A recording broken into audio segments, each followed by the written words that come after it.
What if a family name, long before global investors even existed, could bend economies, influence nations, and quietly rewrite the rules of power without anyone noticing? What if the rise of modern finance was not the story of markets evolving naturally, but the result of a handful of families turning reputation into leverage, leverage into influence, and influence into something far more dangerous? When you trace the hidden architecture behind the world's financial systems, you do not find committees, institutions, or governments at the beginning of the story. You find names that operated like brands, like political forces, like entire economic engines wrapped inside a single lineage. And here is the uncomfortable question that sets the tone for everything we are about to uncover.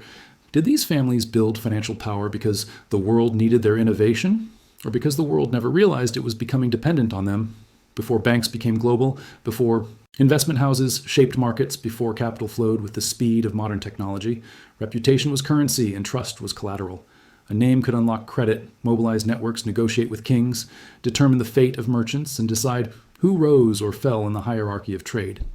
That kind of influence was not recorded in textbooks. It was whispered, protected, guarded behind alliances and generations of strategic marriages, political favors, and economic bets disguised as necessity. This story begins in that shadow territory where family did not simply participate in the economy. They engineered access to it. They created mechanisms to stabilize their own power while appearing as benevolent forces of progress. They built patterns that repeated across centuries, patterns modern analysts still fail to see because they lie beneath the surface of history, hidden in decisions that shaped credit, risk, and trust itself. And the closer you look, the more you realize that what we call financial evolution might actually be a series of carefully constructed steps designed to concentrate power rather than distribute it. And before we move deeper into this structure, tell me something. Have you ever felt like the financial world was built long before you arrived, leaving you to navigate rules created by people you will never meet? If this opening sparked something in you, share your thoughts in the comments. Hit the like button and check whether you are already subscribed to the channel, because understanding how these patterns formed is the key to seeing what still controls our economy today. And as we continue, the next part will reveal how the earliest foundations of this power began to take shape, connecting directly to the forces that later defined entire financial eras. The earliest foundations of this financial power did not come from money itself. They came from something far more primitive and far more difficult to build: credibility. Long before global markets existed, before governments issued bonds, before capital could be measured in numbers, influence was measured in how far a family's name could travel without losing its weight. A merchant could cross borders with goods, but a powerful family could cross borders with trust.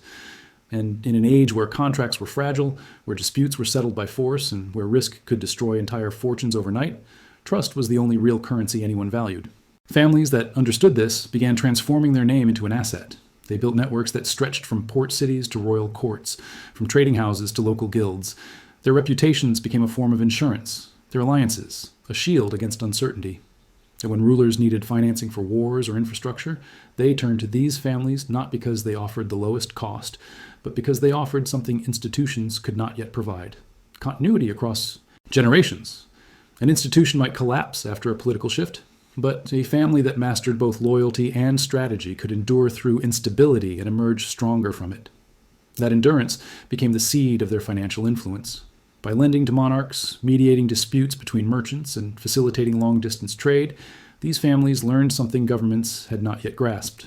Information was the purest form of leverage. Knowing who owed whom, which debt could be collected, which empire was weakening, where instability was brewing, allowed them to position themselves as indispensable long before modern banking existed. They were not reacting to economic systems. They were quietly shaping them. This transformation from respected lineage to financial nucleus did not happen overnight.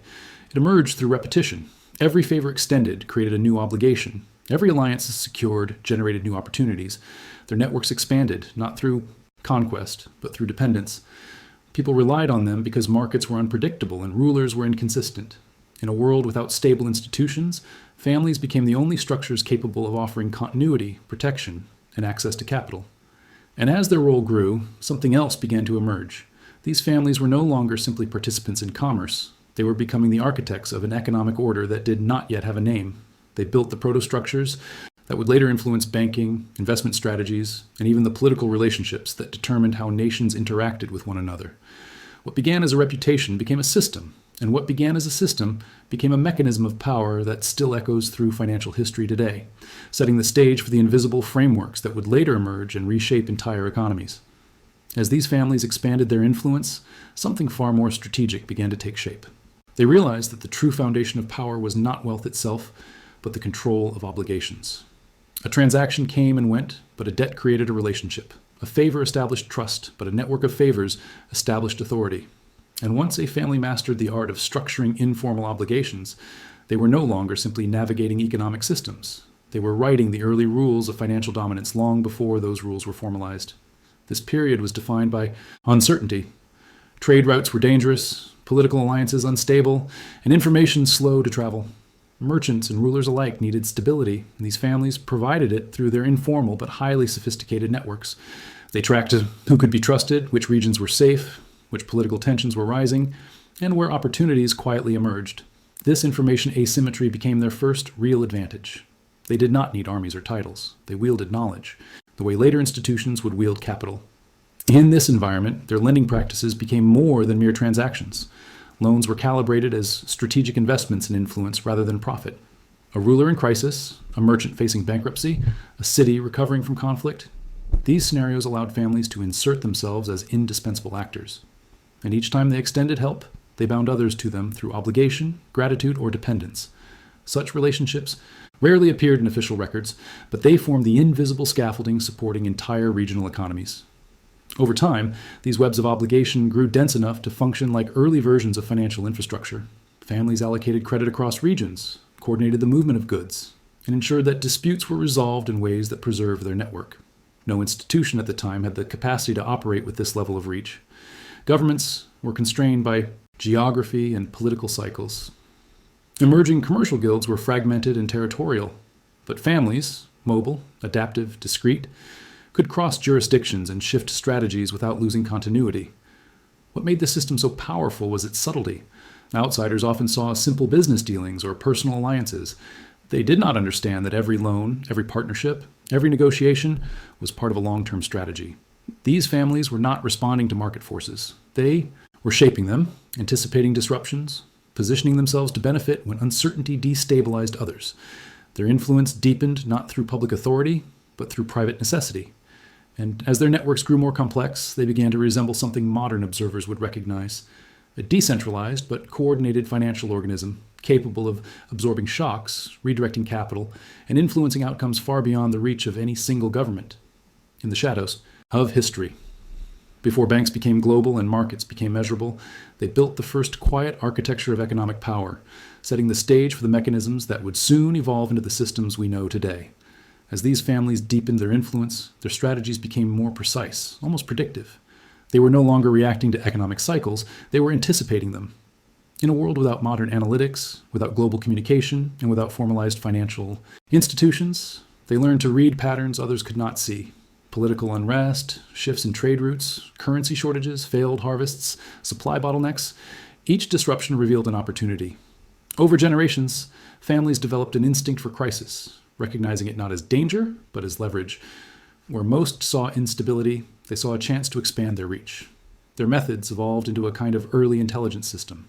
Information gathered from merchants, diplomats, religious networks, and foreign courts allowed them to understand regional vulnerabilities before they became visible. With this knowledge, they positioned themselves to provide capital where shortages were imminent, to extend credit where liquidity was collapsing, and to negotiate terms that quietly bound entire cities or rulers to their influence. They were not predicting the future. They were recognizing the structural weaknesses that made certain outcomes inevitable. This ability to foresee pressure points allowed them to build mechanisms that functioned like early financial safety valves. By adjusting who received loans, when repayments were enforced, or how trade was financed, they could stabilize regions crucial to their interests and allow others to deteriorate when beneficial. Outsiders often interpreted their involvement as benevolent, believing these families sought stability for the sake of commerce, but stability was a tool, not a goal. Every intervention reinforced their position at the center of emerging economic networks. Over time, their decisions formed recognizable patterns. They tended to support rising powers rather than established ones, redirecting their resources toward factions that could grant long-term advantages. They deliberately diversified across regions to avoid dependence on any single authority. They accumulated strategic information, not to expose it, but to deploy it selectively. and they developed a consistent habit of stepping in precisely when institutions were weakest, ensuring the beneficiaries of their assistance remained tied to them. These patterns formed the hidden architecture behind financial evolution. The surface of history shows wars, treaties, trade expansion, and political reforms. But behind each major shift, there were families operating with long horizons, placing calculated bets on outcomes shaped by fragility, ambition, and conflict. Their actions were never random. They were foundational, setting the tone for how economic influence would later operate on a global scale.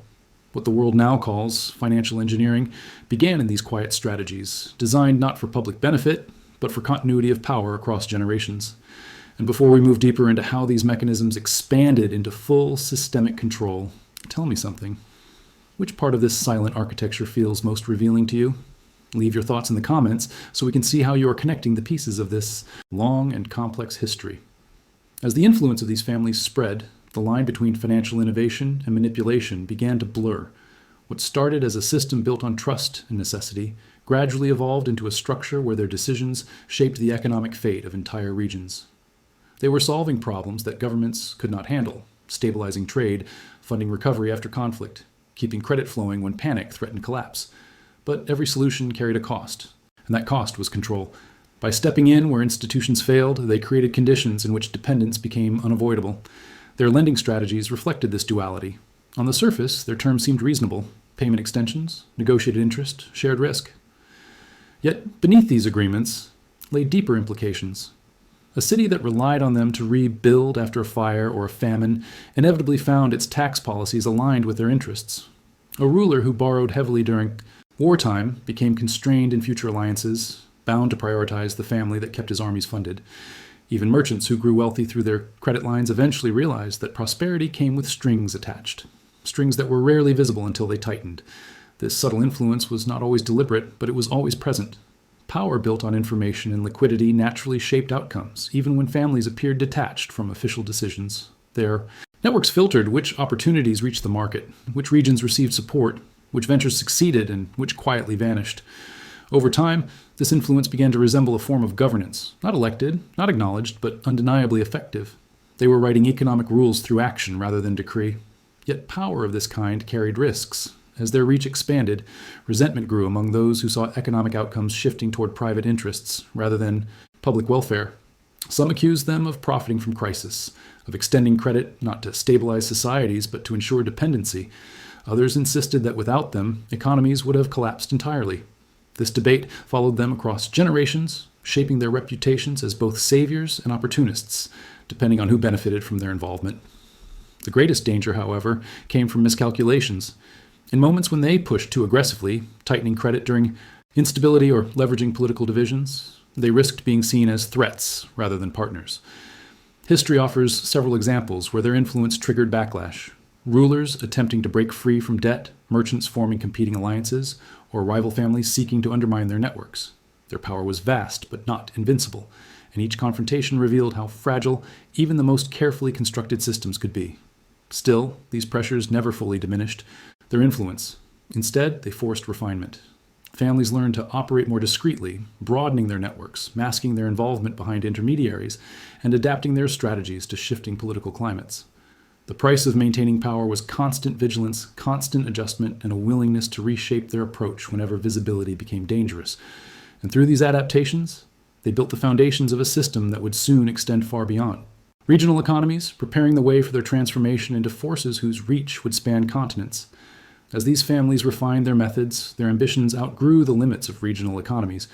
Influence confined to a single kingdom or trade corridor was no longer enough. The world was expanding. New ports emerging, empires rising and fracturing, markets shifting with every political tremor. And they understood earlier than anyone that financial power could move across borders, faster than armies or governments. What began as a reputable lineage had, by this point, evolved into a disciplined financial organism capable of navigating multiple political realities at once. This was the moment when a family name stopped functioning as a local guarantee and began operating as a global credential. Their expansion did not rely on conquest or force. Instead, it was built on presence, strategic, deliberate, carefully distributed across the world's most important commercial hubs.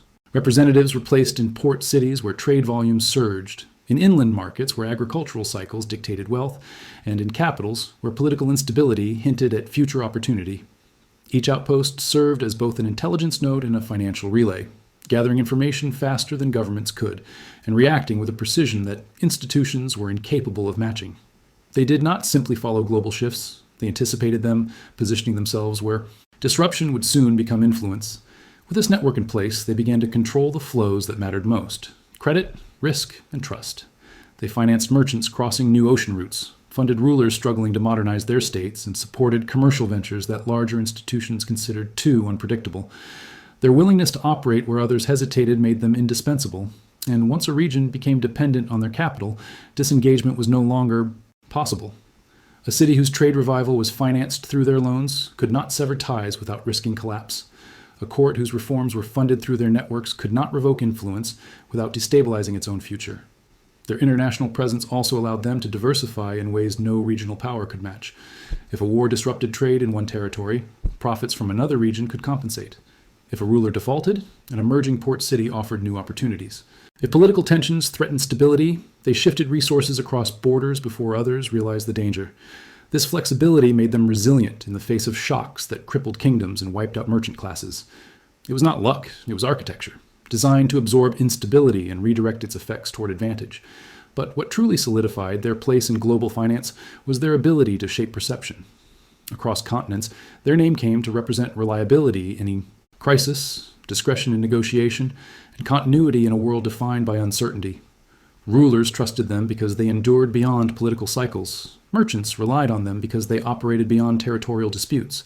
And institutions, still young, fragmented, and fragile, looked to them as models for how financial systems could function at scale. They were not yet formal banks, but they operated with a sophistication that surpassed any existing structure. Slowly, almost imperceptibly, their influence transcended borders and became something larger than the sum of their networks. They were no longer participants in global trade. They were silent managers of its underlying stability. Their reach set the stage for the emergence of modern finance, where capital moves faster than politics, and where the strongest forces are often the least visible. And as their presence expanded, a new phase of power began to unfold, one in which their name would no longer just travel across borders, but reshape the very rules that govern them. As these families extended their reach across continents, their influence began to transcend commerce entirely. They were no longer stabilizing markets. They were becoming the silent framework holding them together. By operating across borders, managing risk on a scale no institution could match, and securing alliances that outlasted rulers, they gradually positioned themselves at the center of an emerging financial ecosystem. This ecosystem, informal, fluid, decentralized, depended on their continuity. If their networks faltered, entire regions could lose access to credit, trade routes could cease, and political projects could collapse. Without ever seeking the title, they became too essential to fail. This shift marked a turning point in the structure of power. Governments that once viewed them as useful partners now understood that their economies relied on these families in ways that were difficult to unwind. When wars disrupted revenue, loans from these dynasties kept armies supplied. When trade stagnated, their financing revived it. When currency crises threatened stability, their cross-border reserves provided temporary relief. Each intervention deepened the dependency. And while rulers publicly claimed sovereignty, privately they knew the truth. The financial architecture supporting their states was increasingly rooted in the decisions of a lineage rather than a government. But with scale came a new form of leverage. These families were no longer simply responding to crises, they were shaping the conditions under which crises unfolded. Their management of credit flows could ease tensions or intensify them. Their strategic withdrawal from a region could accelerate instability. Their support for emerging powers could shift geopolitical trajectories. And because they operated behind a veil of discretion, outsiders rarely understood how deeply their choices influenced outcomes. They did not command troops or hold office. Yet their influence over stability rivaled that of empires. The most sophisticated element of their power was how seamlessly they moved between visibility and invisibility. When economies thrived, their presence seemed benign, even benevolent. When institutions faltered, their intervention looked like salvation. But the true strength of their position lay in the fact that they could operate in both worlds without being fully acknowledged in either. They were the architects and the unseen engineers, the benefactors and the beneficiaries. Their importance was undeniable, yet their accountability was non-existent. And as global trade accelerated, their networks hardened into a structure that would later resemble modern financial systems. Interconnected, interdependent, resilient to shock, yet vulnerable to misuse. They stood at the threshold of a new era of capital, one in which power was no longer measured by land or armies, but by the ability to move, wealth without boundaries. They had become the quiet governors of an international economy that few understood, and even fewer could influence. Before we move forward, I want to hear something from you. Which part of this transformation feels most revealing about how financial power actually forms? Leave a comment sharing your perspective so we can track how you're interpreting this hidden evolution.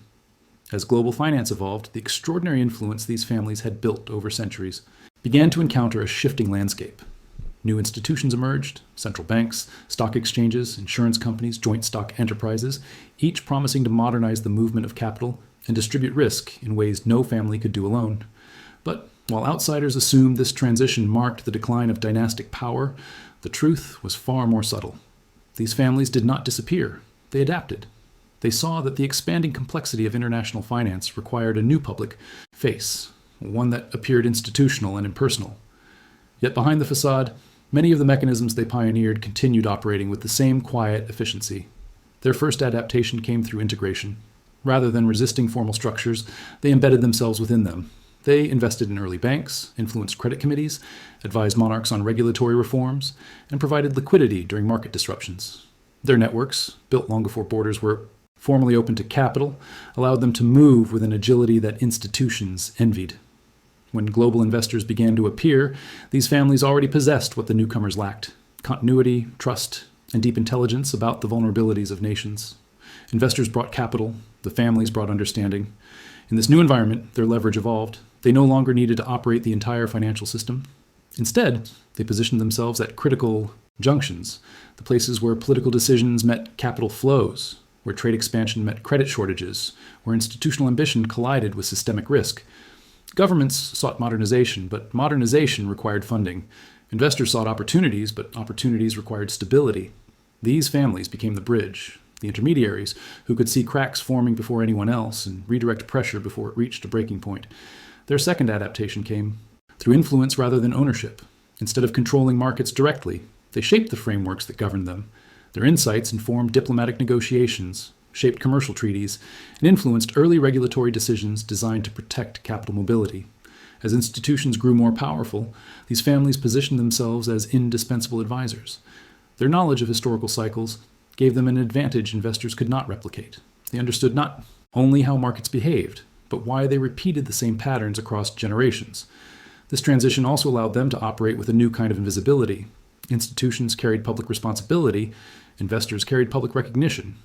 Meanwhile, the families moved into the background, where they could shape long-term financial architecture without appearing to dictate it. Their role became subtler but more strategic. They no longer had to stabilize collapsing regions. Themselves, institutions would do that. But institutions often did so using principles first engineered by these families: diversified risk, flexible credit, and cross-border networks that absorbed shocks before they destabilized entire economies. By the time global investors began dominating headlines, these families had already embedded their influence in the DNA of modern finance. Their legacy was no longer tied to individual markets or rulers. It was tied to the very structure of this financial world, its assumptions, its vulnerabilities, its cycles, and its predictable tendency to repeat patterns first recognized centuries earlier. And this foundation would set the stage for the next evolution of their power, one that extended not just across markets, but across generations who inherited a system built from their original architecture. As the age of global investors took center stage, it became easy to assume that the influence of these families had finally dissolved into modern institutions. Markets were now regulated, capital was tracked, international agreements defined how nations could borrow, and central banks seemed to dictate the movement of money. Yet beneath this polished surface, the frameworks that governed the financial world still carried the imprint of the families who engineered them. Their legacy was not preserved in buildings or titles. It lived inside the assumptions that shaped credit, risk, and access, the silent architecture that determined who could participate in the system and on what terms. This legacy became most visible in the unwritten rules that guided financial behavior. Investors believed they were operating in a landscape shaped by market forces, but the structure of those markets had been forged by centuries of decisions made to protect networks rather than democratize opportunity. Concepts like diversified risk, cross-border liquidity, and long-term capital flows were not spontaneous innovations. They were strategies that originated in family networks designed to survive instability. Institutions inherited these tools without fully understanding the intentions behind them, and in doing so, reinforced patterns that privileged continuity over disruption. The family's influence also persisted in the way information moved.